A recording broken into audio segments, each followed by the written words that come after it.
할렐루야. 네, 우리 좌업뒤 인사하겠습니다. 우리 주님이 여기까지 도우셨습니다. 이후로도 함께 하실 줄로 믿습니다. 아멘.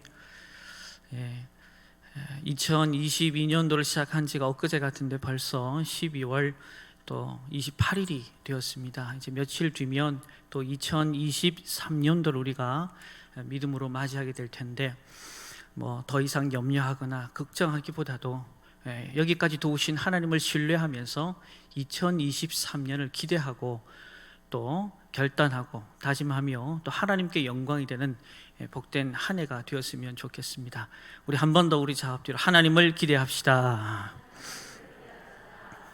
할렐루야. 오늘은 또 특별하게 연말 또 시상식이 있습니다. 또 앞자리에 우리 수상자들이 다 대표로 좀 나와 계신데 올 한 해도 영적으로 또 말씀을 읽거나 전도하거나 또 하나님의 말씀을 쓰거나 교사로 수고하거나 이 모양 저 모양으로 영적인 귀한 일들을 잘 감당하여 주셨는데 내년에도 변하지 맙시다. 여기서 더 크게 내년에도 변하지 맙시다. 한결같은 마음으로 내년에도 더 열심히 전도하고 말씀 필사하고 또 성경 문제를 풀어가고 또 교사로서 헌신하고 기타 우리의 모든 사역 가운데 하나님께 영광이 되었으면 좋겠습니다. 하나님을 아버지로 믿는 성도들과 육신의 정욕, 안목의 정욕, 이생의 자랑을 쫓는 사람들의 여러 가지 차이점, 여러 가지 다른 점들이 있을 것 같습니다. 저는 이걸 티그마라고 이렇게 정의를 해봤습니다. T는 think, 생각하는 건데 삶의 생각들이 예수 믿는 사람과 믿지 않는 사람들이 다를 겁니다. 그 다음에 G는 goal 해서 목표가 다를 거다. 세상 사람들과 저희들은 반드시 그 목표가 다르죠. 그리고 M은 method 해서 방법에 삶의 방법이 또 다를 겁니다. 그리고 마지막에 N, attitude 해서 자세, 태도 이런 것들이 아마 다를 거예요.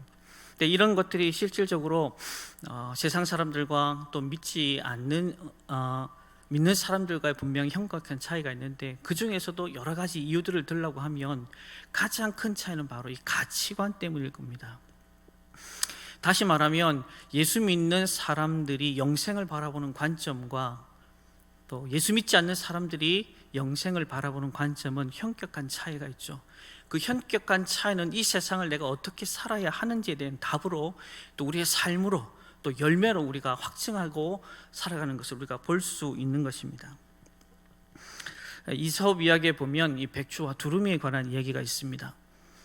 강가에서 고동을 열심히 먹는 두루미가 있었는데 그 곁으로 백조가 바닥바닥바닥 하면서 다가왔어요. 그 모습을 두루미가 옆에서 쳐다보더니 이렇게 말을 겁니다. 어디서 왔니? 라고 얘기를 했어요. 거기에 질문에 답을 합니다. 백조가 물 좋고 경치 좋고 정말 살기 좋은 곳에서 왔다. 무엇보다도 날씨가 너무너무 따뜻하고 괜찮은 곳이야. 그러면서 두루미가 백조에게 또다시 한 번 더 이렇게 이야기를 합니다. 거기 혹시 고동은 있니? 그 얘기를 들었던 백조가 거기는 고동은 없어. 그래? 그러면 너나 가라. 너나 가서 잘 살아. 그러면서 그 강가에서 고동만 열심히 먹었다는 이야기가 있습니다. 성도 여러분, 백조와 두루미는 달라요. 근데 여러분은 어느 쪽에 지금 삶의 모습들을 살아가고 있습니까? 백조이십니까? 두루미이십니까?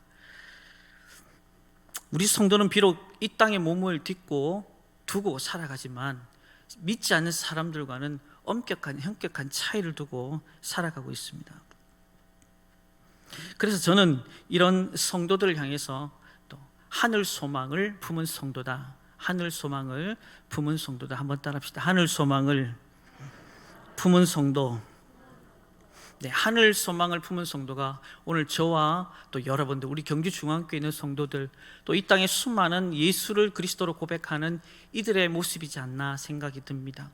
오늘 본문에 보면 그 하늘 소망을 담은 하늘 소망을 품은 성도들의 모습들이 삶이 잘 드러나 있습니다. 오늘 본문을 통해서 함께 은혜를 나누고 또 우리의 삶이 2023년도에도 이 땅에 두 발을 딛고 살아가지만 여전히 우리의 마음과 생각은 어디를 향하고 있다? 하늘을 향하고 있고 온 만왕의 주가 되시는 그 주님의 그 마음을 담고 살아가고 있다라는 사실들 다시 한 번 더 경험하는 복된 시간 되기를 원합니다. 그러한 사람들의 모습은 첫째, 하나님의 인도하심을 따라 살아가더라. 하나님의 인도하심을 따라 살아가더라. 오늘 이 자리에 함께 예배드리는 저와 여러분들이 하늘 소망을 담고 있기 때문에 여기까지 누구의 인도가 아닌, 세상의 인도가 아닌, 세상의 것에 인도함 받은 것이 아닌 바로 하나님의 인도함을 받아 이 자리에 있는 줄로 믿습니다. 오늘 본문에 등장하는 사도 바울, 여러분도 잘 알고 있겠지만 사도 바울은 사도행전 9장에서 다메섹 도상의 부활의 주님을 만나게 되고 인생이 완전히 180도로 바뀌어집니다. 그래서 하나님께서는 그를 이방의 그릇으로 쓰시겠다라고 명명하셨고 그는 그 그릇에 걸맞는 삶들을 살기 시작합니다. 오늘 우리가 함께 읽었던 16장 우리 하반부 후반절에서는 이런 내용들을 전체적으로 정리를 하고 있는데요, 하나님께서 사도 바울에게 복음의 귀한 사역들을 맡겨주셨는데 그는 처음에 아시아에서 열심히 복음을 전하게 됩니다. 그 아시아에서의 복음이 결국은 그 땅에서 하나님께서 나에게 주어주신, 허락해주신 많은 영혼들을 인도하라는 것 가운데 있었으나 계속적으로 하나님의 영, 예수의 영, 성령께서는 그 아시아에서의 복음이 아니라 어디에서의 복음? 바로 구라파 지역에서의 복음을 하나님께서도 원하셨습니다. 그래서 결국은 예수의 영도, 성령께서도 꺾지 못했던 그 부분들을 결국은 환상을 통해서 마게도니아 한 사람을 통해 정말 그가 있어야 할 자리, 전해야 할 복음이 어디다? 바로 마케도니아 첫성 빌립보의 발을 딛게 되는 것입니다. 그 빌립보성에서 루디아도 만나게 되고 오늘 본문의 전체적인 스토리가 전개되어지는 사건들을 경험하게 되는 것입니다. 거기에서 처음 만난 여인이 바로 귀신 들려 점치는 여인을 하나를 만나게 됩니다. 근데 그녀는 귀신의 힘을 빌어서 바울과 실라가 누군지를 정확하게 이야기를 시작합니다. 우리 17절 말씀을 함께 읽도록 하겠습니다. 시작. 그가 바울과 우리를 따라와 소리질러 이르되 이 사람들은 지극히 높은 하나님의 종으로서 구원의 길을 너희에게 전하는 자라 하며. 아멘.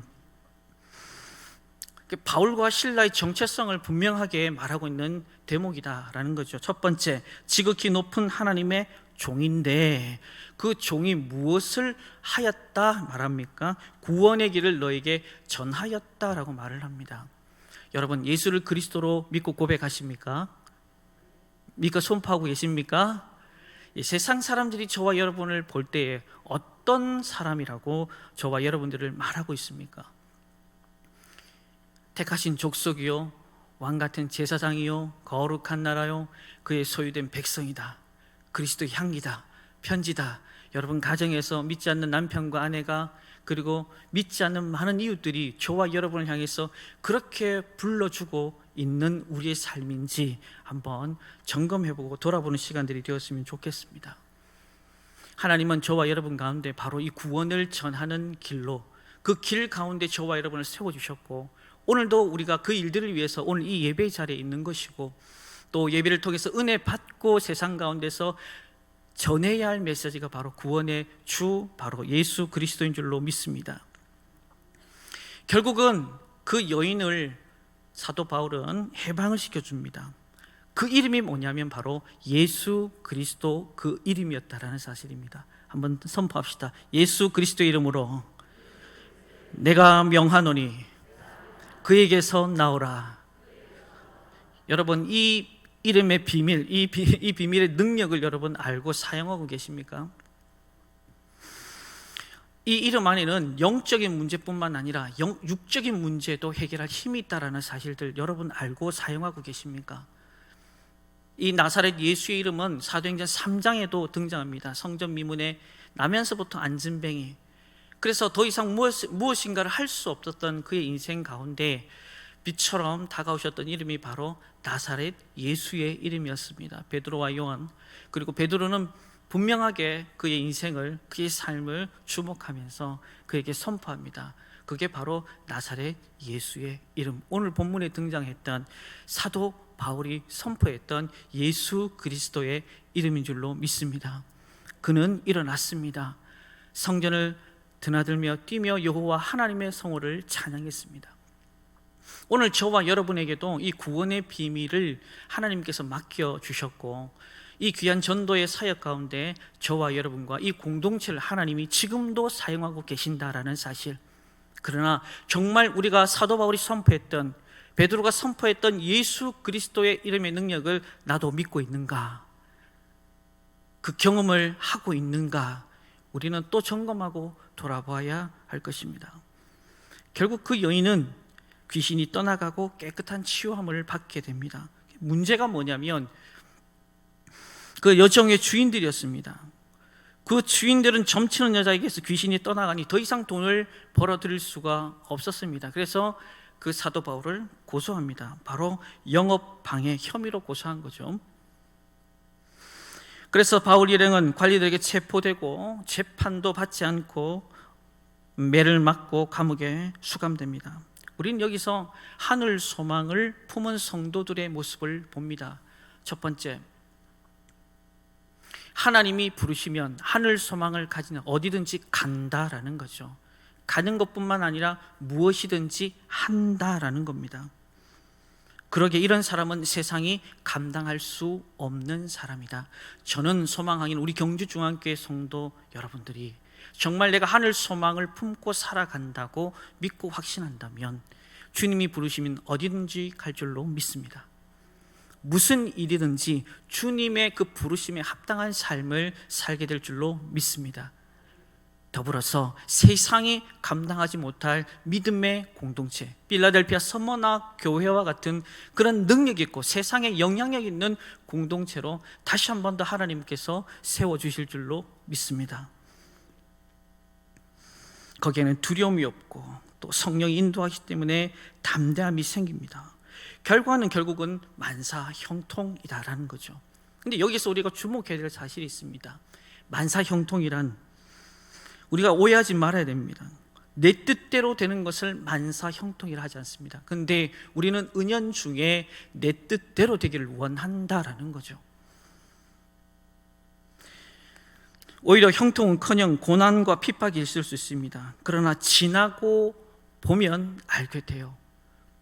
그리고 지나고 보면 합력의 선을 이뤄 가시는 하나님의 은혜가 있음을 우리는 알게 됩니다.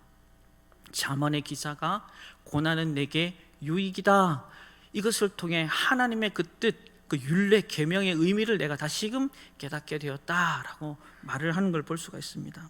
그러니 하나님의 인도하심 따라 사는 인생은요, 세상 사람들이 손가락질하고 뭐라고 해도 거기에는 하나님의 특별한 형통하심이 있는 줄 믿으시기를 축원합니다. 지난번에 설교도 드렸습니다. 요셉의 인생이 다들 불통으로만 보였어요. 형들한테 그렇게 고난, 고통, 죽음의 끝자락까지 갔던 그의 인생, 그리고 애굽에 팔려진 그의 인생, 그리고 보디발의 아내로 인하여 억울한 누명을 쓰고 감옥에 들어가야 할 수밖에 없는 인생, 감옥에 가서도 그들의 형편들을 미리미리 다 살펴줬지만 오히려 돌아오는 것은 잊혀짐의 그 아픔과 고통. 어찌 요셉의 인생을 우리가 형통이라 말할 수가 있겠습니까? 근데 하나님의 뜻대로 사는 인생은 바로 형통하다, 이 사실들을 우리는 잊지 마시길 바랍니다. 문제는 오늘날 많은 성도들이 이 성령의 인도를 따른다고 말은 하면서도 실상은 성령을 따르지 않고 누구의 욕심을 쫓는다? 나의 욕심을 쫓는다. 각각 자기 소견에 오른 대로 행하더라, 이 말입니다. 그런데 나는 성령의 사람, 성령의 인도함을 받는 사람이다 라고 말들을 한다는 거예요. 내가 손해가 되면 하나님의 뜻이 아니고 내가 힘들고 어려우면 하나님 나와 함께 하지 않는다, 그렇게 생각하는 거죠. 아주 잘못된 것입니다. 또한 하나님의 인도하심은 현재만을 보는 것이 아니다. 한번 따라합시다. 멀리 내다보아야 합니다. 마음은 원인데 멀리 안 내다봐지니까 당장 눈앞에 있는 것들이 나에게 원망과 불평으로 다가오는 거죠. 그런 우리들이 바로 저와 여러분의 모습들이다라는 거예요. 내 입장에서만 보면 안 되고 항상 우리가 쓰는 거 있죠. 상대방의 입장, 하나님의 입장에서 항상 돌아보고 살펴야 된다. 그렇다면 어떻게 하나님의 인도하심을 우리는 올바르게 보고 붙들 수 있을까? 시편 119편 105절 말씀에 주의 말씀은 내 발의 등이요 내 길의 빛입니다. 믿으시면 아멘. 내 발의 등과 내 길의 빛이 되는 주의 말씀을 붙들어야 보지 못하는 것들을 보게 되고 듣지 못하는 것을 듣게 되고 담아야 할 것을 담게 되고 그리고 해야 할 일들을 믿음 안에서 감당할 수 있는 힘과 능력이 생기는 겁니다. 두 번째로 내게 유익이냐 하나님께 유익이냐를 살펴야 됩니다. 우리는 판단 기준을 자꾸 나 중심에서부터 시작하는데 아닙니다. 그게 바로 사사시대의 전형적인 모습인 거죠. 나 중심, 각각 자기 소견에 옳은 대로 행했던 사사시대. 하나님께 두라. 그래서 우리는 그의 나라와 그의 의를 구하라 라고 말하는 이유가 거기에 있는 것입니다. 설교 초두에 제가 사도 바울이 어떻게 해서 이 본문까지 왔는지 잠깐 설명을 했는데, 그가 원했던 지역은, 복음을 전했던 지역은 아시아였습니다. 그러나 예수의 영은 허락지 않았습니다. 성령께서 막으셨어요. 그러나 고집을 부립니다. 그러나 하나님께서 환상 중에 마게도냐 한 사람을 통해서 우리가, 그리고 너희들이 그리고 전해야 할 복음이 있어야 할 곳은 바로 마게도냐였다. 그것을 인정했다라는 거예요. 그의 나라와 의를 구한다는 것은 내 생각이 아니라, 나의 판단이 아니라 누구의 생각과 누구의 입장에서 하나님의 생각과 하나님의 그 판단을 우리가 명확하게 인지하고 거기에 따른 행동과 삶의 열매를 같이 드려야 한다는 사실입니다. 성도 여러분, 하나님의 인도하심을 기다리고 계십니까? 그러면 하나님의 말씀을 통해서 하나님의 음성을 듣고 순종의 은혜가 있기를 주님의 이름으로 축원합니다. 가룟 유다처럼 계산하지 마십시오. 바알이 참신이냐 하나님이 참신이냐, 거기서 우왕좌왕 머뭇 주저했던 그들의 모습처럼 주저하지 마십시오. 사단 마귀는 다 알고 있다라는 거죠. 결국은 저와 여러분이 넘어질 수밖에 없는 그 자리에 사단 마귀는 서게 될 것입니다. 철저하게 우리는 주의 부르심에 즉각 순종해야 할 줄로 믿습니다. 여러분이 잘 아는 아브라함은 100세 때 그의 아들 이삭을 하나님께서 요청을 합니다. 물론 저와 여러분들에게도 그런 사랑스러운 자녀들을 요청한다면 어느 부모인들 고민하지 않겠습니까? 그러나 충분히 하나님도 그 부분들을 아셨습니다. 중요한 것은 그 이후에 그의 선택과 결정이 저와 여러분들에게 도전이 된다는 사실입니다. 자식을 데려가고 제단에 눕히고 그리고 칼을 드는 일련의 모든 과정 속에서 하나님은 그 아브라함의 중심을 다 받으셨. 그리고 그 하나님께서는 그 중심을 받으신 그 이후에 그에게 이렇게 이야기하십니다. 이제야 네가 나를 경외하는 줄 알겠다. 이제 네가 나를 사랑하는 줄 알겠다. 시험은 몰라서 하시는 것이 아닙니다. 아시면서도 그 믿음의 고백을 원하시고 또 순종을 보기를 원하신다라는 사실입니다. 아브라함 뿐이었겠습니까? 노아 그리고 여호수아, 믿음의 모든 주의 백성들이 즉각 순종합니다. 왜냐하면 그들 안에 하늘 소망을 담아두었기 때문입니다. 저와 여러분들도 오늘 이 자리에 함께 예배드리는 우리 믿음의 공동체 식구들 한 분 한 분이 그런 하늘 소망을 담고 하나님이 나를 이끄시는 대로 나도 즉각 순종하고 또 순종에 합당한 열매를 맺어서 하나님이 기뻐하시고 정말 나를 보는 많은 믿지 않는 사람들이 정말 하늘 소망을 담은 자들은 뭔가 다르고 다르네, 그런 것들이 실은 영적인, 그리고 우리의 삶의 영적인 전도가 되어서 더 많은 영혼들이 이 성전에 나와서 그 하나님의 인도하심에 함께 동참하고 또 하늘 소망을 꿈꾸는 은혜가 있기를 주님의 이름으로 축원합니다. 두 번째로 하늘 소망을 품은 성도들은요, 눈앞에 닥친 상황을 보고 요동치지 않는다, 낭망하지 않는다라는 사실입니다. 오늘 본문을 보니까 사도 바울이 귀신 들려 점치는 여인을 치유해 주었습니다. 그럼 보편적으로 상식적으로 감사해야 되겠죠. 극진한 대접이 있어야 합니다. 근데 결과는 정반대였다라는 사실이 오늘 저와 여러분에게 주는 메시지가 있습니다. 고소를 당합니다. 우리 오늘 본문 말씀 22절 23절인데요 함께 읽겠습니다. 시작. 무리가 일제히 일어나 고발하니 상관들이 옷을 찢어 벗기고 매로 칠하여 많이 친 후에 옥에 가두고 간수에게 명하여 든든히 지키라 하니 그가 이러한 명령을 받아 그들을 깊은 옥에 가두고 그 발을 차고에 든든히 채웠더니. 아멘. 기가 막히지 않습니까? 옷을 찢어 벗겼다, 매로 쳤다, 그리고 옥에 가두었다. 얼마나 수치스러울까요? 얼마나 고통스럽고 억울할까요?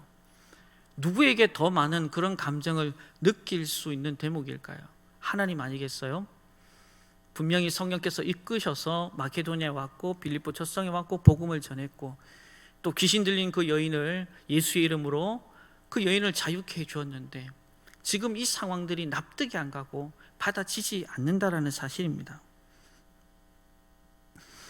성도 여러분, 여러분은 예수님을 어떻게 믿습니까? 예수 믿으면 사업 잘 되고, 예수 믿으면 자녀들 잘 되고, 예수 믿으면 건강이 좋아지고, 예수 믿으면 모든 것이 척척척 잘 풀려진다고 그렇게 믿고 있습니까?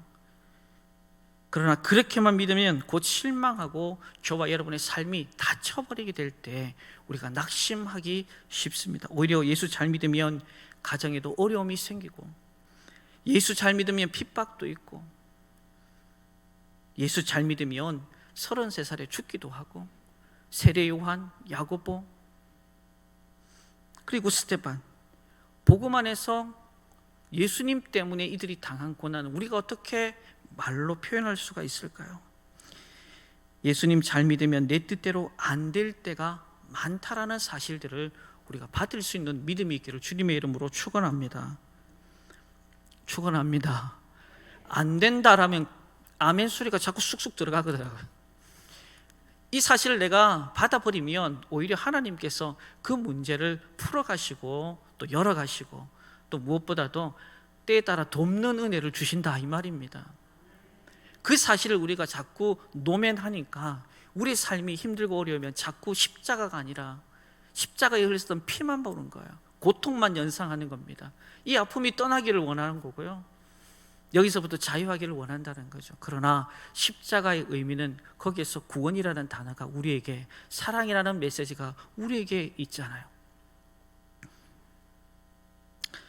오늘 본문을 보십시오. 사도 바울이 전도하고 귀신 내어 쫓고 주 안에서 얼마나 선한 사역이었습니까? 근데 감옥에 갇히고 매를 맞고 고난을 당한다. 그런데 영적 도전이 되는 것은 이들이 낙망하거나 절망하지 않았다. 왜 그랬을까? 여기에도 공통분모가 있습니다. 바로 하늘 소망을 품었기 때문입니다. 죽고 난 뒤의 삶이 두려운 것이 아니라 죽고 난 뒤의 삶에 하나님이 주실 상급을 믿음으로 보았다는 거죠. 스데반이 돌을 맞아가 죽어가면서까지도 저들의 죄를 돌리지 말라고, 저들에게 고개를 들어보니 보좌에 계신 주님이 보이는 겁니다. 본인이 전한 그 복음 때문에 얼마나 많은 사람들이 죽게 돌아왔겠어요. 그렇습니다. 하늘 소망을 품은 성도는 달라요. 그들은 당장 눈앞에 닥쳐진 현상만 보지 않고 그 배후에서 일하시는, 따라합시다, 그 배후에서 일하시는, 여러분이 지금 이 자리에 말씀은 하진 않으셨지만 요 가슴을 열어보면 얼마나 많은 숙제, 풀리지 않는 어려움들, 아픔들, 고통들, 그로 인한 눈물들이 다 흥건히 젖어 있지 않겠습니까? 근데 중요한 사실은 그 모든 상황과 형편을 하나님께서 다 아신다 이 말입니다. 그래서 여호와 이레 하시고, 여호와 니시 하시고, 여호와 라파 하시고, 여호와 샬롬 하신다 이 말입니다. 그래서 다윗은 여호와는 나의 목자시니 내게 부족함이 없는 그분께 내 인생을 전적으로 드려버린다 이 말입니다. 그는 믿음이라는 눈이 있습니다. 그 믿음의 눈으로 보이지 않는 하나님을 보는 것 같이 섬기며 살았어요. 우리가 새벽에 지금 에스더서 쭉 공부하고 있는데, 말씀 나누고 있는데, 그 에스더가 하는 모든 일들이 여러분 어떻게 보여지십니까? 하나님을 믿고 하나님이 하실 일들을 기대하고 금식하고 믿음으로 선포하여 걸음걸음을 내디딜 때 하나님께서 악한 것들을 드러나게 하시고 선한 것 위에 하나님의 영광이 나타나게 하는 놀라운 것들을 저희들이 보고 있습니다. 어찌 그 에스더의 하나님만이 에스더의 하나님이겠어요?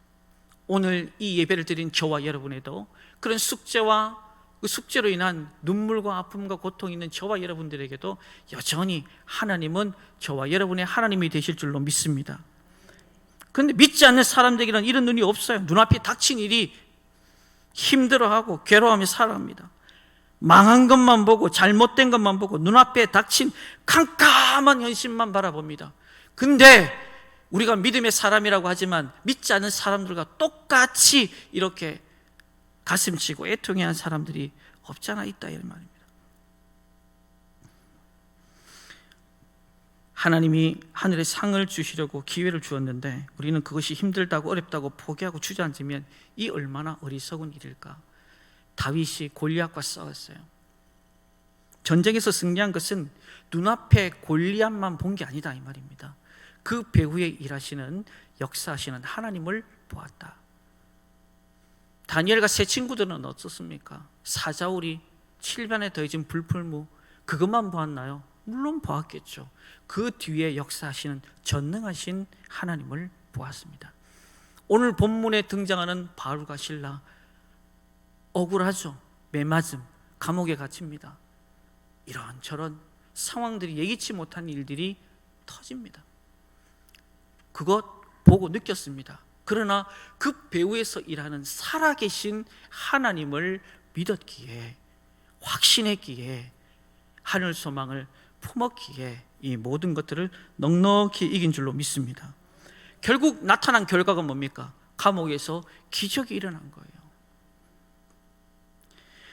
간수와 그의 가정이 구원을 받게 됩니다. 그들이 빌립보 교회의 멤버들이 돼요. 감옥 밖에서 전도가 안 되니 하나님 감옥 안에서도 하시네요. 당연하죠. 하나님이 못하실 일이 어디 있겠습니까? 성도 여러분, 그러게 가정이 힘이 드십니까? 직장, 그리고 부부간의 갈등이 여전히 심하세요? 자녀들과 첨예한 대립 때문에 어찌할 바를 몰라 하십니까?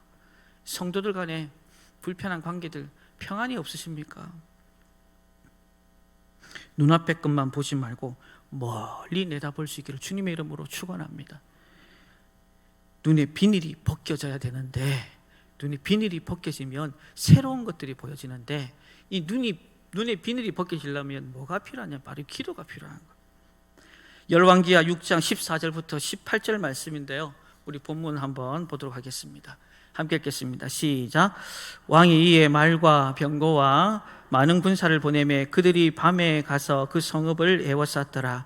하나님의 사람의 사환이 일찍 일어나서 나가보니 군사와 말과 병거가 성읍을 에워쌌는지라.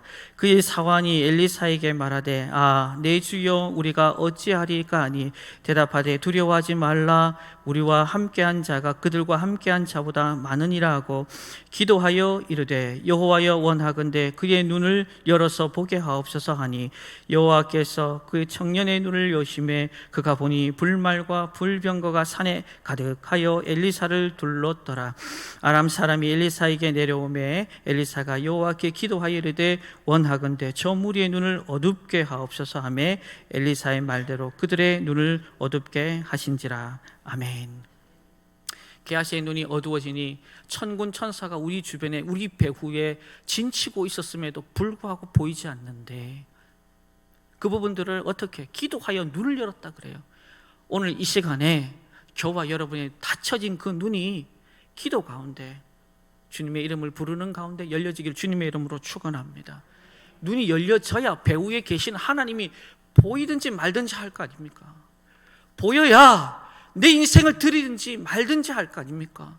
이걸 놓고 우리가 기도해야 하나님의 역사심이 경험되지 않을까? 그게 우리 안의 관건 아니겠습니까? 왜 하나님이 나에게 이런 어려움을 주셨을까요? 여러분이 그 마음이 하늘에 있다면 하나님의 의도와 계획이 머지않아 보여질 줄로 믿습니다. 힘들고 어려울 때 찬송하고 기도하시기를 주님의 이름 축원합니다.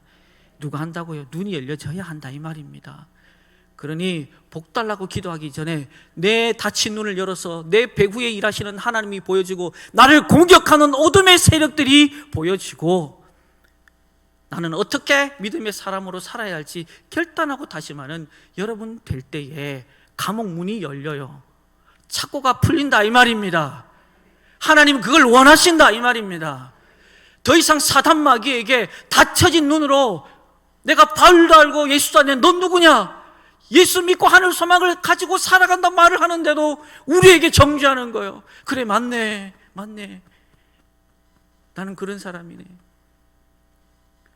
주여 우리의 닫힌 눈을 열어 주시옵소서. 옥터가 움직이고 문이 열리는 것을 보게 하여 주옵소서. 누가 열까요? 하나님께서 하늘 소망을 반드시 가지고 소원하는 그런 주의 백성들에게 열어주실 줄로 믿습니다. 마지막으로 하늘 소망을 품은 성도는요, 하나님의 인도하심도 따르고 눈앞에 보여진 여러 가지 어려움 앞에서도 요동치지 않는데 하나님의 기적을 체험하면서 살게 하신다 이 말입니다. 믿으시면 아멘. 본문에 일어난 기적 사건 보세요. 전화위복이 이루어집니다. 감옥에 지진이 일어나자 졸고 있던 간수가 정신이 번쩍 듭니다. 왜냐? 재수가 다 나가거든. 당장 그러면 자기는 다음 날 아침에 잡혀서 죽는 것이 뻔하거든요. 자결하려고 해요. 그런데 그 모습을 보면 사도 바울이 뭐라고 합니까? 스톱. 28절에 보니까 몸 상하게 하지 마라. 내가 여기 있다. 우리가 여기 있다. 그래요. 그리고 30절에 보니까 그들을 데리고 나갔다 그럽니다. 간수가. 내가 어떻게 해야 구원을 받겠습니까? 라고 물었는데 여기에서 나온 아주 유명한 성경 구절이죠. 우리 다 한번 외워볼까요? 그러면 시험 들겠죠. 이르되 주 예수를 믿으라. 그리하면 너와 네 집이 구원을 받으리라 하고. 아멘. 아멘. 결국 간수는요, 그 바울을요 데리고 자기 집으로 들어갑니다. 매 맞은 곳을 다 싸매어주고 복음의 메시지를 듣고 세례받고 구원받았다라는 사실입니다. 우리 33절 34절인데 함께 읽겠습니다. 시작. 그 밤 그 시각에 간수가 그들을 데려다가 그 맞은 자리를 씻어주고 자기와 그 온 가족이 다 세례를 받은 후 그들을 데리고 자기 집에 올라가서 음식을 차려주고 그와 온 집안이 하나님을 믿음으로 크게 기뻐하니라. 아멘.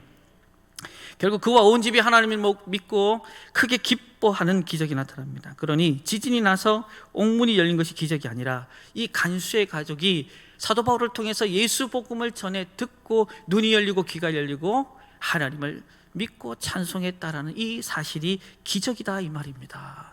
여러분은 그러면 기적을 경험하고 있는 중이겠죠? 아닙니까?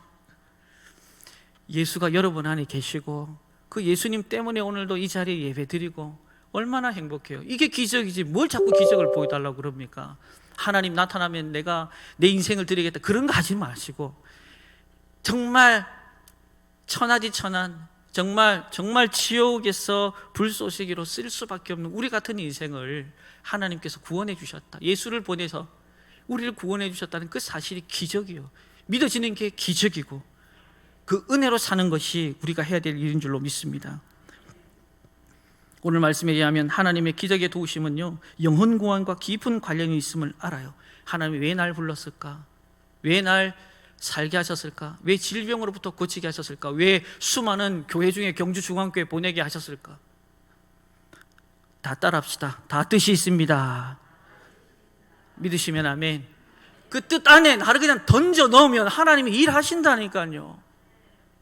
사도 바울이 간수의 가족을 구원했던 것처럼 저와 여러분의 인생이 그렇게 하늘 소망을 가지고 살아가는 인생을 통해서 하나님이 또 다른 일들을 또 다른 역사와 또 다른 환경들을 하나님께서 지속적으로 열어갈 줄로 믿습니다. 사랑하는 성도 여러분, 여러분의 마음은 어디 있습니까? 여러분의 마음을 하늘에 두고 살아가기를 주님의 이름으로 축원합니다. 그러면 하나님의 인도 속에서 저와 여러분의 인생을 하나님께서 형통과 평탄의 길로 인도해 줄 줄로 믿습니다. 말씀을 정리합니다. 하늘 소망을 가지고 살아가는 사람은요 하나님의 인도하심에 나를 던진다, 맡겨드린다. 모든 상황들을 보면서 두려워하지 않는다. 왜? 그 배후에는 전능하신, 역사하시는 살아계신 하나님이 함께 하기 때문에. 그 인생은 하나님이 내비두지 않는다. 어떻게? 무슨 수를 써서라도 기적을 통해서 하나님의 살아계심, 역사하심, 전능하심을 보여줄 줄로 믿습니다. 오늘 하나님께 저와 여러분의 손을 내밀었으니 2023년도에는 더 마음 깊이 하늘 소망을 두고 믿음 안에 살아가기를 주님의 이름으로 축원합니다.